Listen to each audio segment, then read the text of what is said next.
Desde os primeiros instantes da criação de nosso universo, tudo sempre esteve em movimento.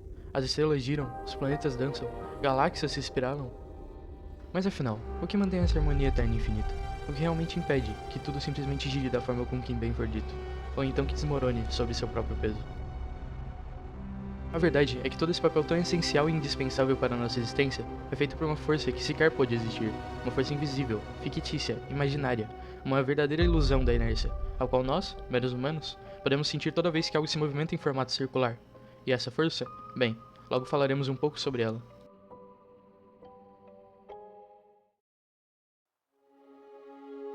Tudo começou bem antes do que imaginamos, antes da física ou da matemática serem descobertas, junto com os nossos mais distantes parentes bípedes que, assim como nós, um dia vagaram pela Terra.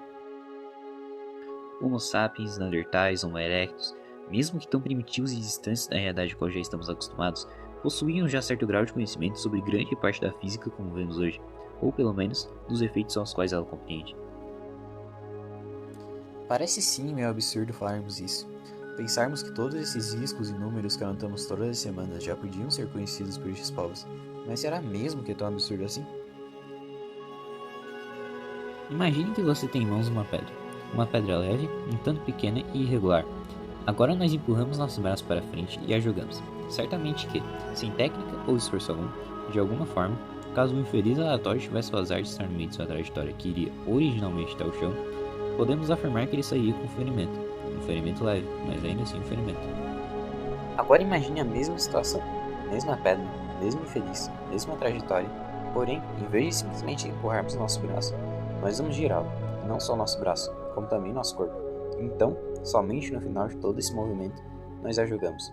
O dano claramente seria bem maior, não seria? Isso não é surpresa para nós, nem para nossos pais, nem para nossos avós, e com certeza também não era para nenhum de nossos ancestrais hominídeos, concorda? Acho que só com essa informação já conseguimos ter uma ideia do que eu estava falando. Porém, se avançássemos um pouco mais nesse faz de conta, agora pegando novamente essa situação, mas modificando o infeliz que seria acertado, vamos colocar no lugar dele um gato de 2 metros de comprimento e 1,20 m de altura. Isso, claro, sem contar seu peso de meia tonelada, garras, dentes e tudo mais que poderia abrir nossos crânios com uma dele. Parece que agora não estamos tão felizes atirando pedras em alguém na rua, não é mesmo? Acontece que para qualquer um desses homens tão antigos e zelosos, essa situação poderia facilmente entrar em sua lista de afazeres da semana. Vezes para comer, vezes para vestir, vezes para não ser comido. E claro, como a vida é algo que é comumente não tão legal de se perder, eles precisavam de uma maneira para lidar com esses gatinhos tão nocivos sem perder tantas partes do corpo. E a partir daí, surgiram as lanças, arcos, machados, facas e clavas, onde muitos desses também usavam desse movimento circular para potencializar a força de seus golpes. Mas, curiosamente, a ideia de jogar pedras, por algum motivo, ainda parecia muito interessante, mas notoriamente já precisava de algumas atualizações, pois estava muito ultrapassada perante as outras tecnologias superiores, acarretando então a criação do primeiro objeto capaz de arremessar de forma a ser mais rápida que um carro de corrida em alta velocidade, a funda, que aproveitava não só do braço ou corpo do usuário, mas também do movimento angular contínuo que fazíamos com ela, acumulando mais e mais força a passar dos dias, até que fosse o suficiente para quebrar ossos e rasgar tecidos. Com o passar das eras, fomos evoluindo nosso entendimento sobre o mundo ao nosso redor. Nossas sociedades prosperaram, nossa cultura se enriqueceu e, junto disso, novos avanços e descobertas foram realizados, e cada vez mais artefatos e ferramentas que usavam essa força como princípio surgiram. No Egito, os oleiros, na Grécia, os moinhos hidráulicos, na Índia, as rodas de Fiat e também na China, o mangual. E no mundo todo, essas invenções foram compartilhadas, evoluídas e adaptadas para cada necessidade de cada população, assim como foram também peça-chave e indispensável para a derrota ou vitória dos mais diversos impérios que se permitiam existir, como as várias ferramentas e armas criadas especificamente para aproveitar o estilo do corpo do soldado para desferir cortes mais que mortais, os saharigamas, que foram armas orientais em forma de foices fundidas a correntes, que acumulavam força do giro e penetravam ou prendiam quem quer que as enfrentassem. E assim a humanidade continuou, por muitos e muitos anos, passando décadas, não, séculos, até que finalmente chegássemos no ano de 1629. Mas o que essa data tem de importante afinal? Bem, é simples, já que no dia 14 de abril desse mesmo ano, podemos testemunhar o nascimento de Christian Huygens, o pai da ondulatória. Matemático, físico, astrônomo e inventor, Christian desde seu nascimento poderia ser dito como uma grande promessa para o mundo, o qual acabara de chegar, sendo filho de Constantijn Huygens, um influente diplomata, poeta e músico neerlandês. Sua infância foi completa de conhecimento e curiosidade, recebendo educação privilegiada que o permitiu estudar latim, grego, ciências e matemática desde muito cedo. Aos 16 anos, frequentou a Universidade de Leiden e, aos 18, foi para a Universidade de Angers, onde estudou Direito e pôde finalmente explorar melhor sua paixão por números e ciências naturais. Após finalizar seus estudos, Christian optou por dar início em sua carreira profissional no ramo da física, se destacando entre os intelectuais europeus até que chegasse a ser conhecido por Marie Mersenne e René Descartes, onde começaram a trocar correspondência e se tornaram um tanto quanto próximos. Em 1651, publicou sua primeira obra, a chamada Theoremata de Quadratura Hyperboles Ellipsis et Circuli, ou traduzindo para português, o Teorema sobre a Quadratura de Hipérboles, Elipses e Círculos, o qual foi suficiente para mostrar a todos suas habilidades inata com geometria e cálculo, sendo extremamente bem recebido pelo público em questão.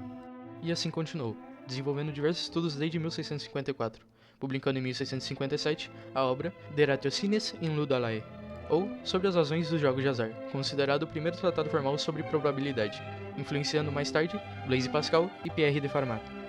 Trabalhou também em melhorias na fabricação de lentes e telescópios, aprimorando os instrumentos usados na época para a observação dos astros, descobrindo em 1655 a lua Titã de Saturno, e no ano seguinte, propondo corretamente que os anéis de Saturno eram na verdade um disco fino e sólido, desmontando teorias errôneas anteriormente formuladas. Em 1656, criou o relógio de pêndulo, tornando a medição do tempo muito mais precisa do que os relógios da época.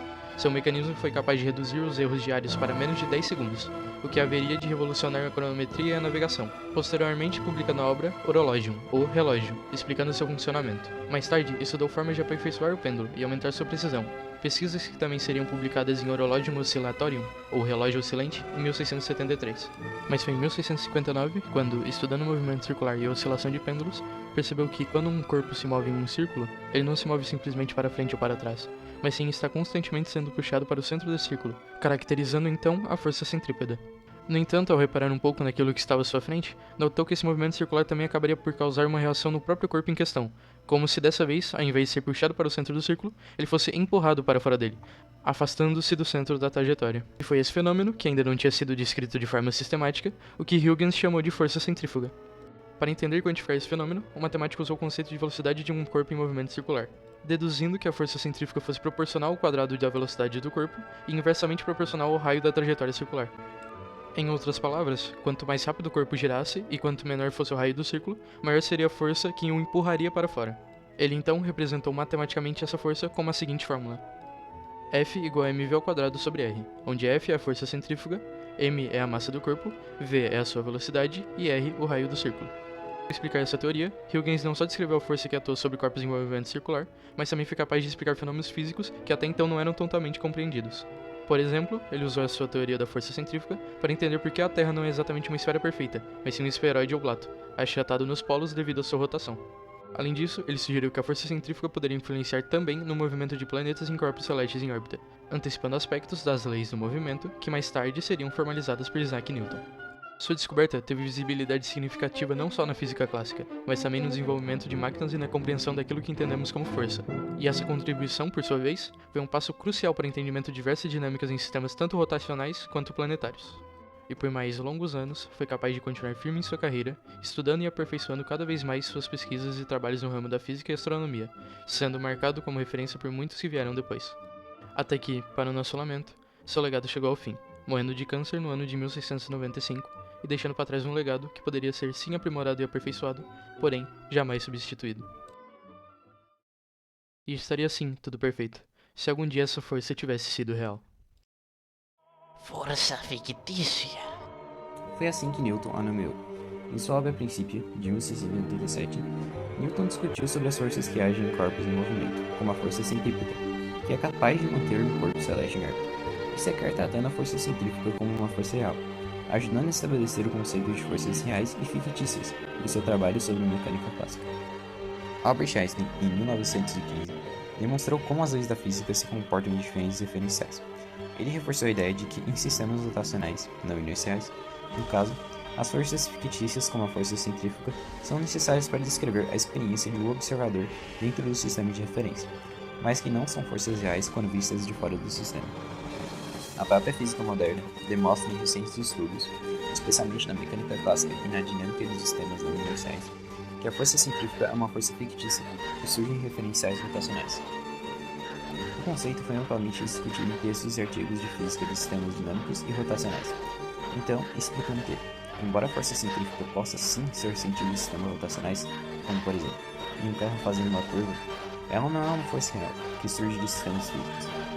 Em vez disso, ela é retratada como uma mera manifestação da aceleração do sistema. E assim, a tão antiga força centrífuga, que esteve conosco desde os nossos primordiais, se desmascara como sendo nada mais e nada menos que o simples efeito da inércia. Mas mesmo que ela seja real ou não, a verdade é que a força centrífuga continua a desempenhar um papel crucial na descrição de fenômenos, na engenharia, na cosmologia, no nosso cotidiano. Ela nos ajuda, de forma quase que miraculosa, a entender a dinâmica de objetos em seus respectivos movimentos, o comportamento de planetas em órbitas e até mesmo o formato esferoidal da Terra. E, claro, toda vez que sua mente mandar desligar a máquina de lavar outra vez, mesmo que sendo algo bem bobo de se pensar, você poderá olhar brevemente para as roupas que dentro dela estão a girar e então refletir um pouco sobre como aquilo realmente funcionaria. Relembrar-se que séculos atrás, alguém dedicou sangue e alma para que pudéssemos hoje compreender o que realmente estava acontecendo ali, que dedicou estudos, pesquisas e observações, lutando constantemente contra uma doença que aos poucos o devora por dentro. Mesmo que não esteja mais conosco, Huygens deixou no mundo uma das marcas que possivelmente jamais será esquecida, que permanecerá em nossos livros, documentos e memórias como uma das mais belas pontes no ramo da física, astronomia, ciência e tecnologia, ou pelo menos, uma das que mais nos despertou a paixão de entender. O que realmente é essa tal física?